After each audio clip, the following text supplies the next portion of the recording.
Ah,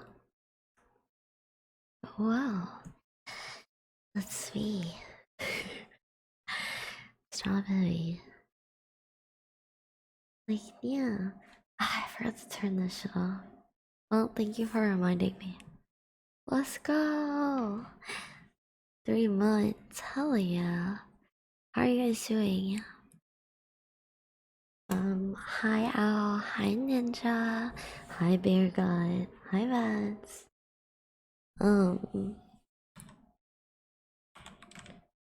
Streamlabs.com.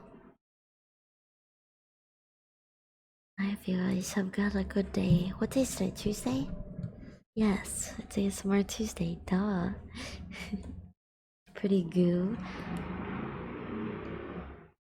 Someone's got a big dick. Imagine. Why does your car need to be that loud? Doesn't make sense. Yes, I will take the muffler off now. That stray guy, thank you for the hydrate. I'll drink some water. Also more blood.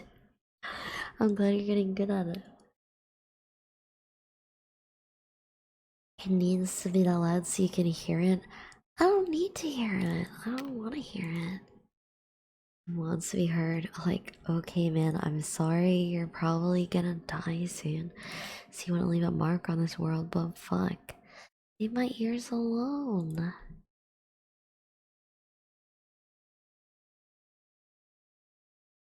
Doesn't have to be this way. But I'm glad you guys are good besides that. Can you tell? I can always tell. I'm psychic, don't you know?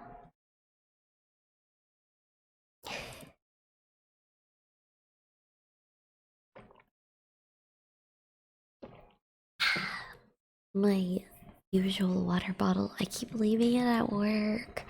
Hurry. Sad, I keep leaving it at work, so. How do you read like you're seducing someone? That's my reading voice, bro. Okay.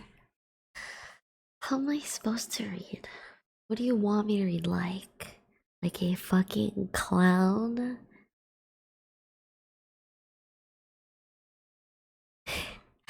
It's called Annunciation. Look it up. More hydrates? Fuck, I need to get more water. Well, if you'll excuse me, I'm gonna get water. Alright, so I have 2 short stories. I can try to look for more. So, they both seem kinda crazy too. First one is a fiction piece written May 15th, 1948, called Symbols and Signs. It was written by Vladimir Nabokov, which you might know. He is a famous writer. He wrote the book Lolita in all its infamous glory. But I think he's a really good writer. This is a short story. Symbols and signs.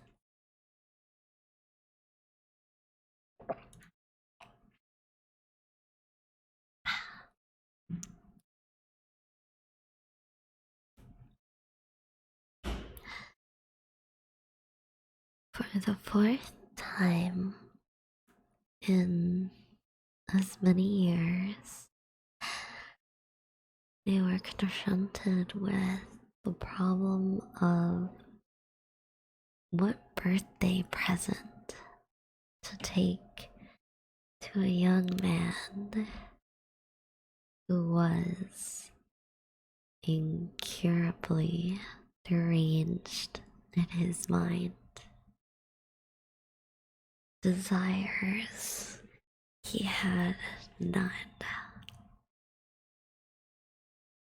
Man-made objects were, to him, either hives of evil, vibrant with malignant activity that he alone could perceive,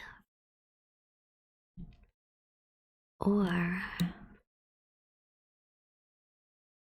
gross comforts for which no use could be found in his abstract world. You know what I just realized? I don't have any music on. Feels weird. Let me put on some lo-fi hip-hop to soothe your soul. So I don't want to about sending a message.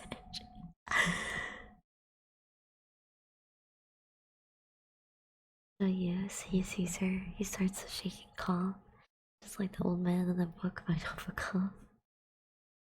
I don't get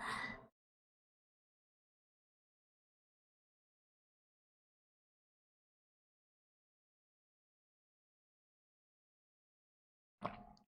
It's a song by the police. Oh. Thank you for following. Keep it guy. We'll go let's try that. Oh yes, I was putting on music. I was like, what was I doing?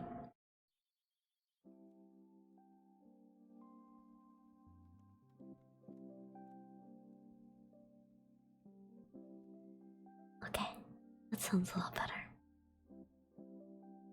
Alright.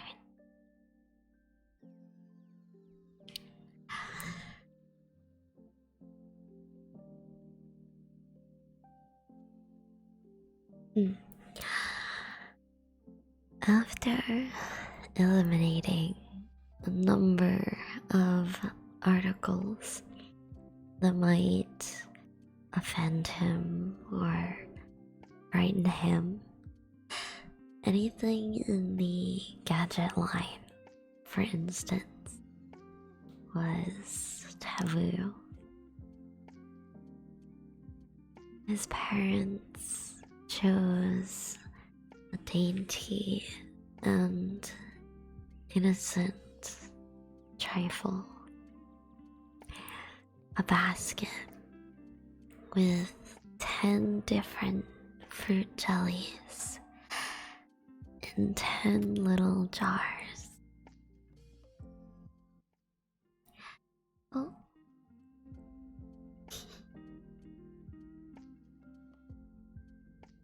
At the time of his birth, they had already been married for a long time. A score of years had elapsed, and now they were quite old.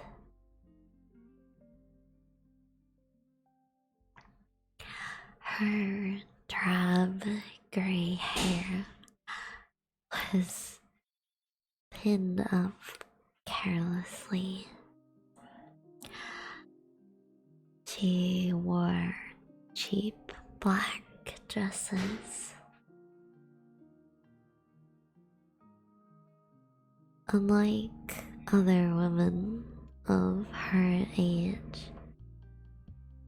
such as their next door neighbor, whose face was all pink and mauve with paint,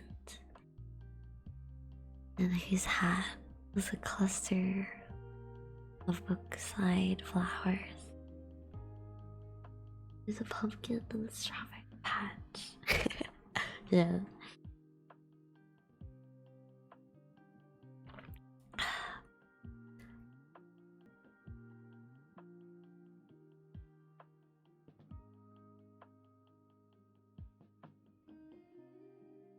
I don't understand the sentence, but she presented a naked white countenance to the fault finding light of spring, whatever that means.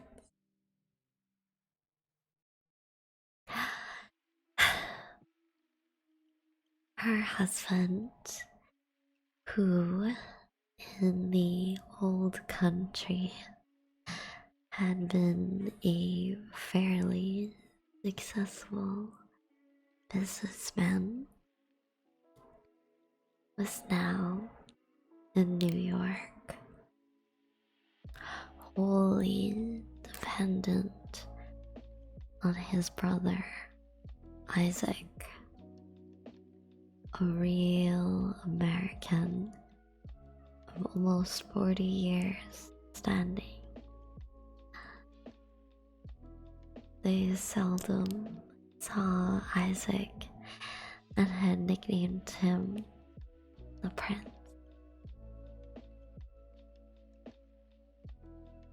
That Friday, their son's birthday, everything went wrong.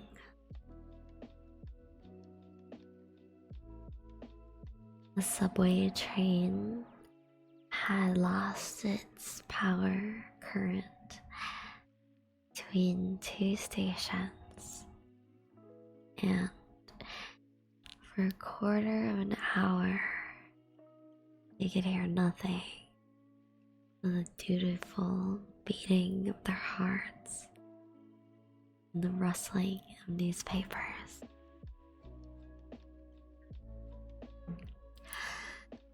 The bus they had to take next was late and kept them waiting a long time on a street corner. And when it did come, it was crammed with garrulous high school children. It began to rain as they walked up the brown path leading to the sanitarium. They waited again, and instead of their boy shuffling into the room as he usually did, his poor face sullen, confused, ill-shaven, and blotched with acne, a nurse they knew did not care for appeared at last and brightly explained, that he had again attempted to take his life. Oh no, that's so depressing. I'm so sorry. He was alright, she said, but a visit from his parents might disturb him. The place was so miserably understaffed, and things got mislaid or mixed up so easily that they decided not to leave their present in the office, but to bring it to him next time they came.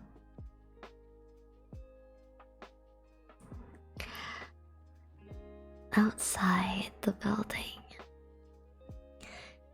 she waited for her husband to open his umbrella and then took his arm. he kept clearing his throat, as he always did when he was upset.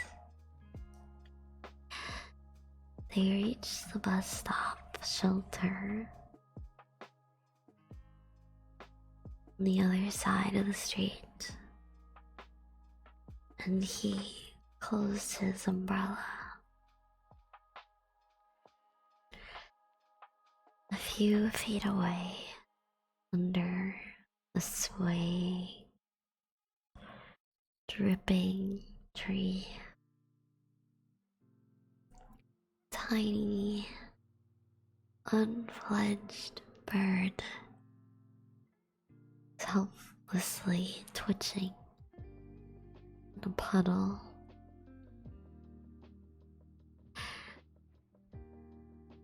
During the long ride to the subway station, she and her husband did not exchange a word. And every time she glanced at his hands, clasped and twitching upon the handle of his umbrella, felt mounting pressure of tears as she looked around, trying to hook her mind to something. It gave her a kind of soft shock, a mixture of compassion and wonder, to notice that one of the passengers, a girl with dark hair and red toenails, was weeping on the shoulder of an older woman. Whom did that woman resemble? She resembled Rebecca Borsulna, whose daughter had married one of the Bolsheviks in Minsk years ago. The last time the boy had tried to do it, his method had been, in the doctor's words, a masterpiece of inventiveness.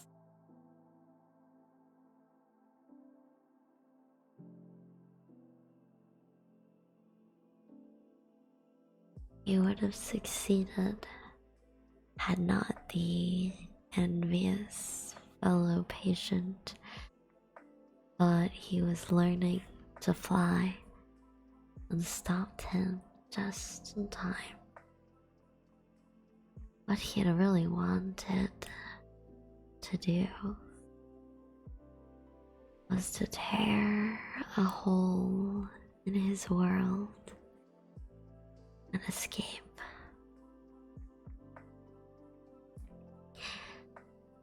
The system of his delusions had been the subject of an elaborate paper in a scientific monthly, which the doctor at the sanatorium had given them to read. But long before that, she and her husband had puzzled it out for themselves. Referential mania, the article had called it. In these very rare cases, the patient imagines that everything happening around him is a veiled reference to his personality and existence. He excludes real people from the conspiracy because he considers himself to be so much more intelligent than other men. Thank you for following Emmy, Free Fire, and Butter the bread with butter.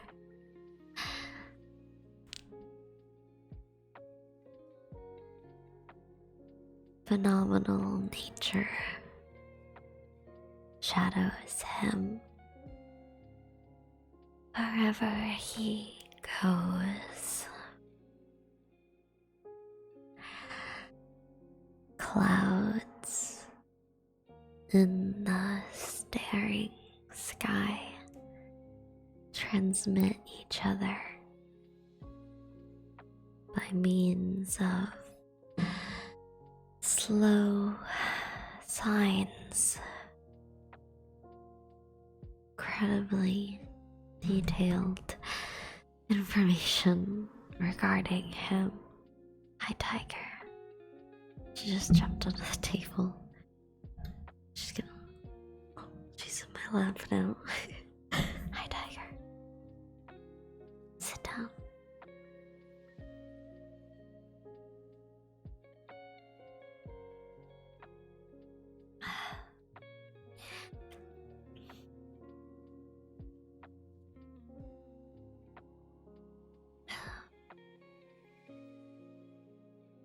Most thoughts are discussed at nightfall in manual alphabet by darkly gesticulating trees.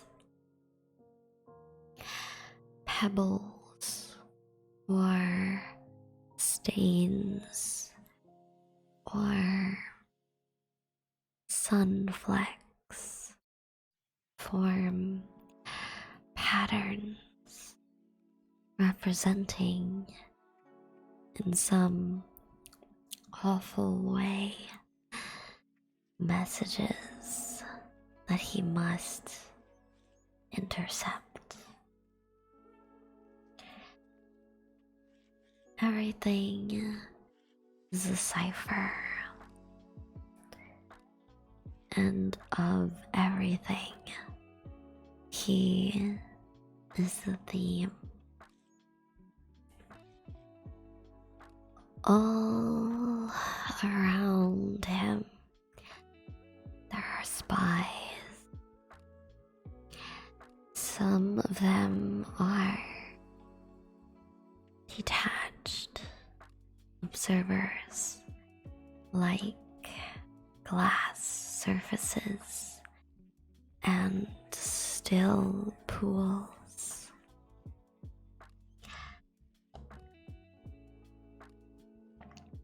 Others, such as coats in store windows, are prejudiced witnesses, lynchers at heart. Others, again, running water, storms, or hysterical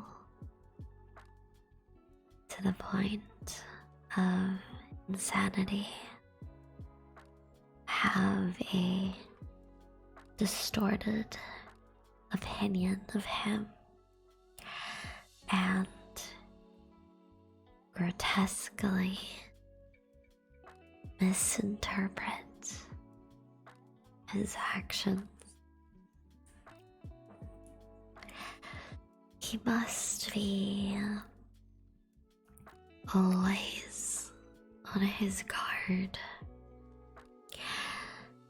to devote every minute and module of life to decoding of the undulation of things. The very air he exhales is indexed and filed away. If only the interest he provokes on his were limited to his immediate surroundings. But alas, it is not. With distance, the torrents of wild scandal increase volume and volubility. The silhouettes of his blood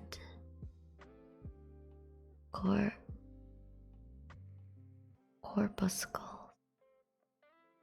magnified 1,000,000 times, flit over vast plains and still farther away great mountains of unbearable solidity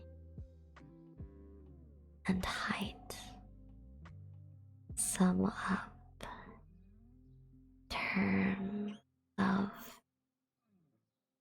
granite and groaning firs, the ultimate truth of his being.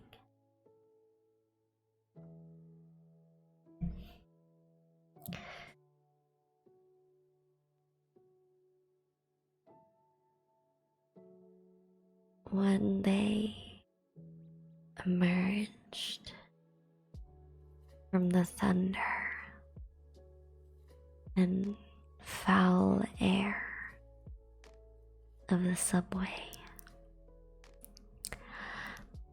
the last dregs of the day were mixed with the street lights. She wanted to buy some fish for supper, so she handed him the basket of jelly jars, telling him to go home. Accordingly, she returned to their tenement house walked up to the third landing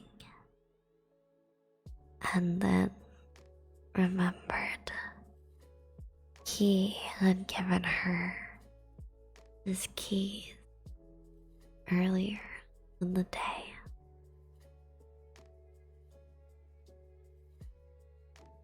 In silence, he sat down on the steps, and in silence, he rose when,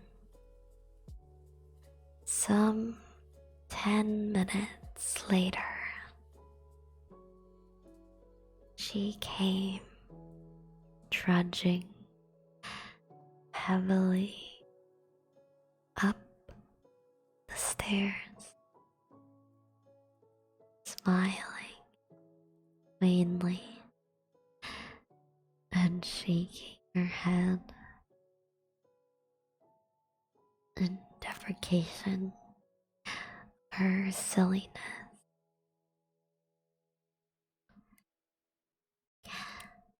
They entered their 2-room flat, and he at once went to the mirror.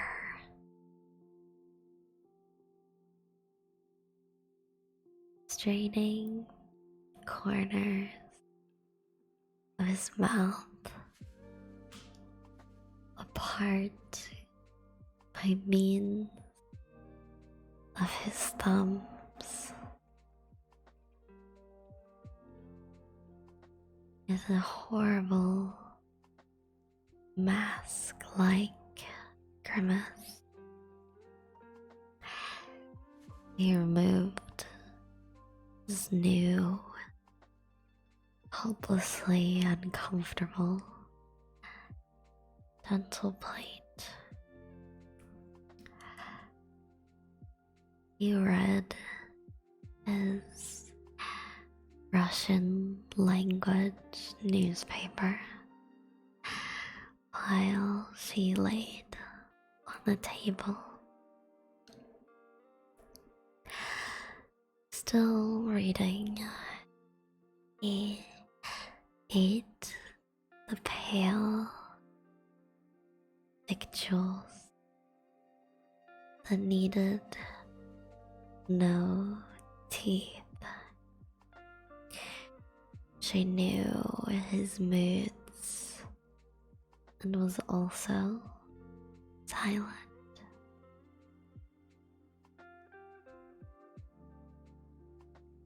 When he had gone to bed, she remained in the living room with her pack of soiled playing cards and her old photograph albums. Across the narrow courtyard where the rain tinkled in the dark against some ash cans.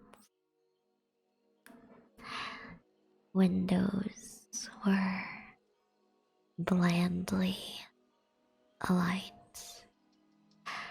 and in one of them,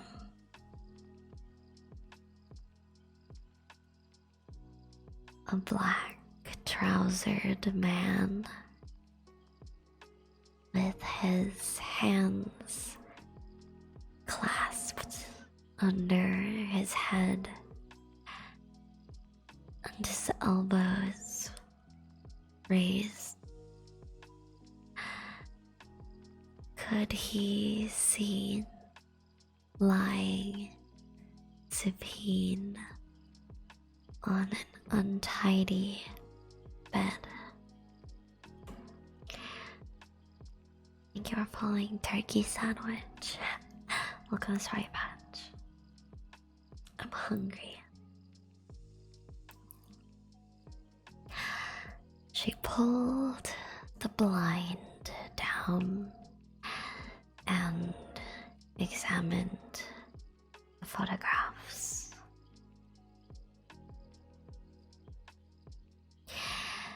As a baby, he looked more surprised than most babies. The photograph of a German maid they had in Leipzig and her sad-faced fiance fell out of a fold in the album.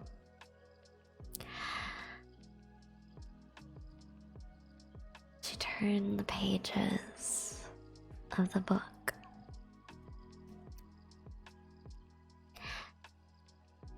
Minsk, the Revolution, Leipzig, Berlin, Leipzig again, a slanting house front, badly out of focus. Here is a boy when he was 4 years old in a park, shyly, with puckered forehead, looking away from the eager squirrel, as he would have from any other stranger.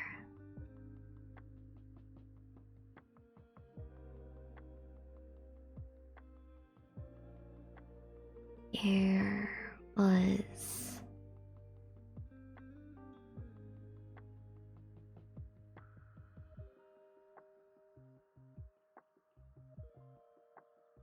the boy,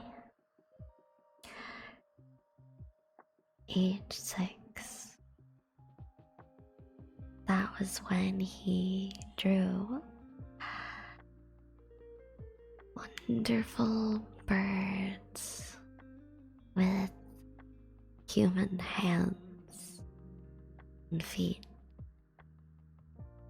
and suffered from insomnia like a grown-up man.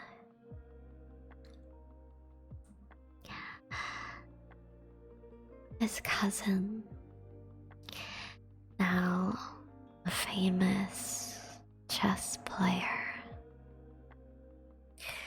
The boy, again, aged about 8, already hard to understand, afraid of the wallpaper in the passage, afraid of a certain picture in a book which showed merely an idyllic landscape with rocks on a hillside and an old cartwheel hanging from the one branch of a leafless tree. Here he was at 10, the year they left Europe.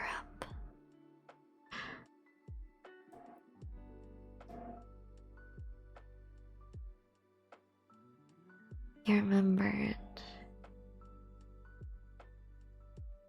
the shame, the pity, the difficulties of the journey and the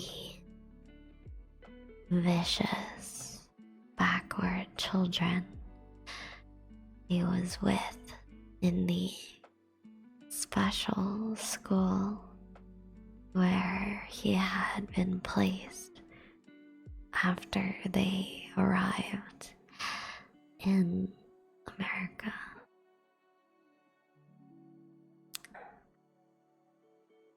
And then came a time in his life coinciding with a long convalescence after pneumonia, when those little phobias of his, which his parents had stubbornly regarded as the eccentricities of a prodigiously gifted child,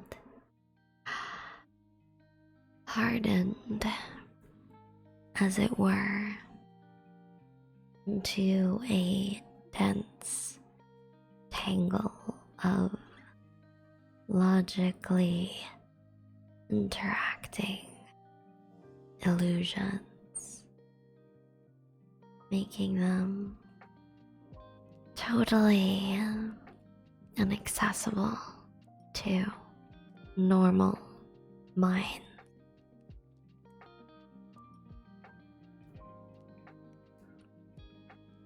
All this and much more she had accepted,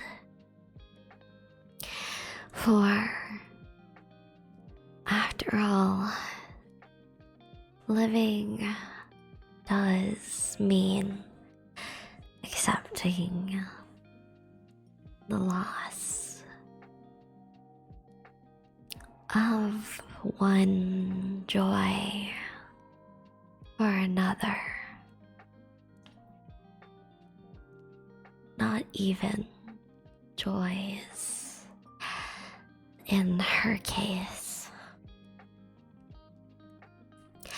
mere possibilities of improvement. She thought of the recurrent waves of pain that, for some reason or other, she and her husband had to endure. Of the unimaginable fashion, of the incalculable amount of tenderness contained in the world, of the fate of this tenderness, which is either crushed or wasted or transformed into madness, of neglected children humming to themselves in unswept corners, of beautiful weeds that cannot hide from the farmer. It was nearly midnight when From the living room, she heard her husband moan, and presently he staggered in, wearing over his nightgown the old overcoat with the astrakan collar that he much preferred to his nice blue bathrobe. "I can't sleep," he cried. "Why can't you sleep?" she asked. "You were so tired."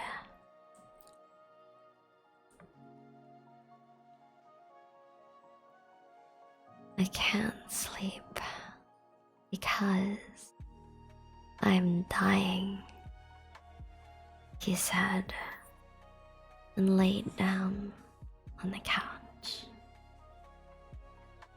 "Is it your stomach? Do you want me to call Dr. Solov?"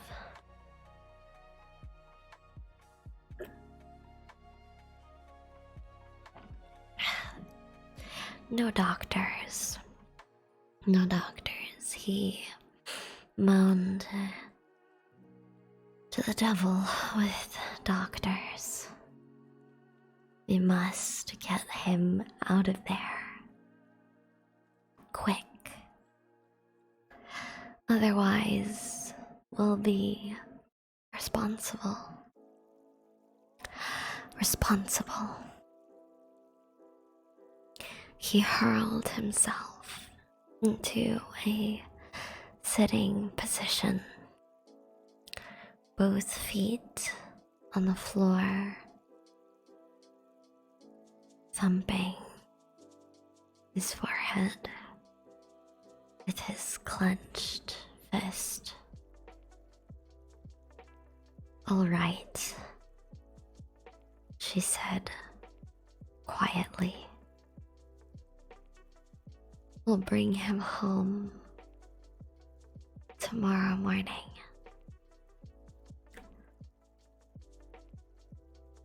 "I would like some tea," her husband said, and went out to the bathroom.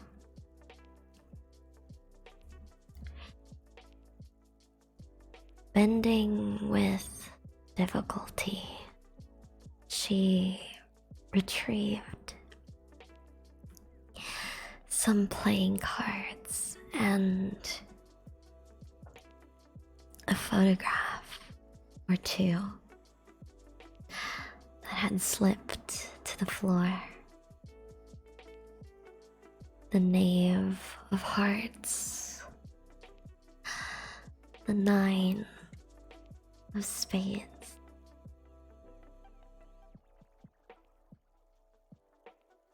the Ace of Spades, the maid Elsa and her bestial bow. He returned in high spirits, saying in a loud voice, "I have it all figured out." How dare you, Bonke? Who did that?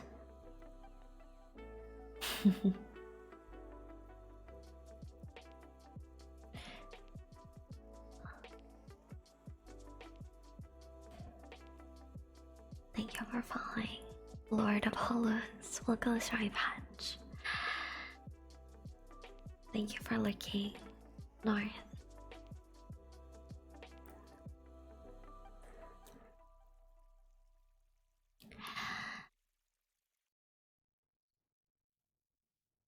have it all figured out. We will give him the bedroom. Each of us will spend part of the night near him and the other part on this couch. It's okay, Mario, don't worry. It was funny. We will have the doctor see him at least twice a week. It does not matter what the prince says. He won't have much to say anyway, because it will come out cheaper. The telephone rang. It was unusual for it to ring at this hour. He stood in the middle of the room, groping with his foot for one slipper that had come off, and childishly, toothlessly gaped at his wife, since she knew more English than he. She always attended to the calls.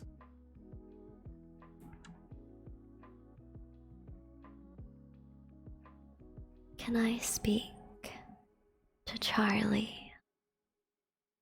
A girl, dull voice, said to her now.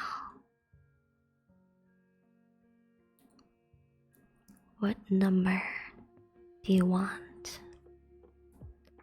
No? You have the wrong number. She put the receiver down gently, and her hand went to her heart. It frightened me, she said.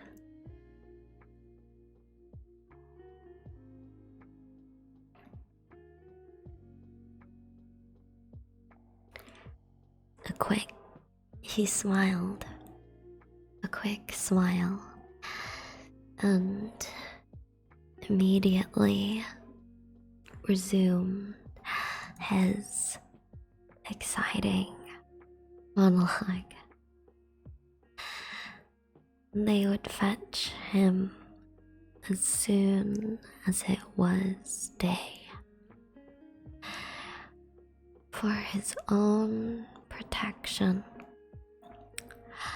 they would keep all the knives in a locked drawer.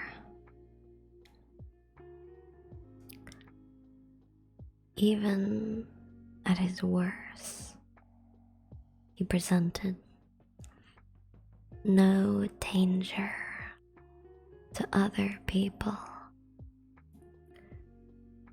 The telephone rang. Second time. The same toneless, anxious, young voice asked for Charlie. You have the incorrect number. I'll tell you what you're doing. You are turning the letter O instead of the 0. She hung up again. They sat down to their unexpected festive midnight tea. He sipped noisily. His face was flushed. Every now and then, he raised his glass. The circular motion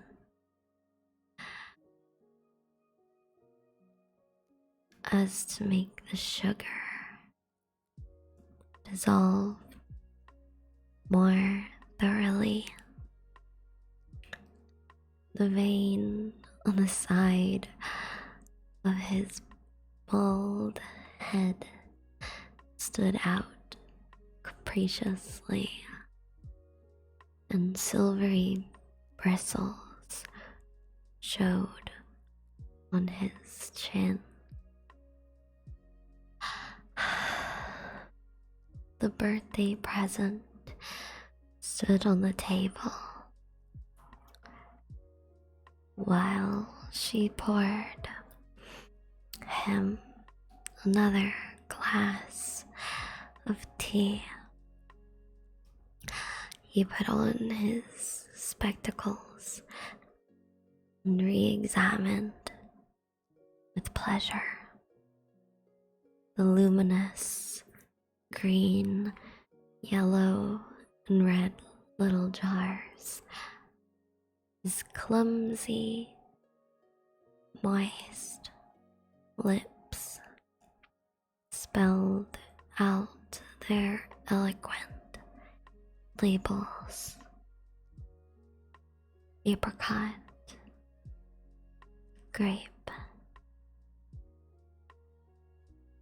plum, and quince.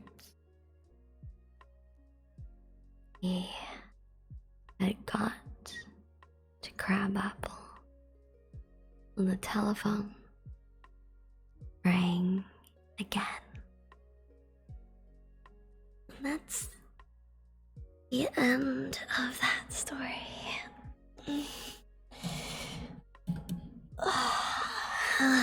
That's a good stretch. Alright, so unfortunately, I'm not feeling very good tonight. I'm feeling kind of shaky. So I probably have to go eat, you know. So I'm going to read somebody.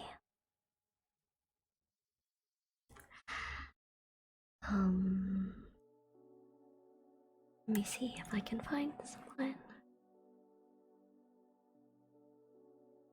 Okay, I got recommended someone named Nephilim Sybil.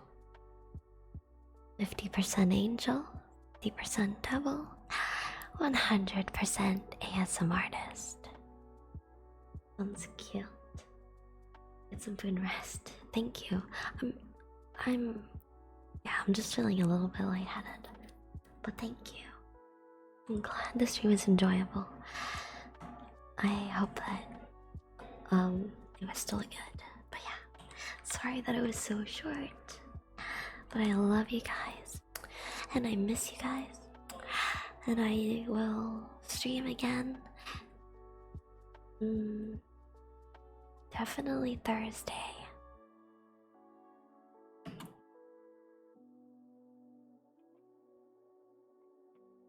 Are you so short? I've said that before.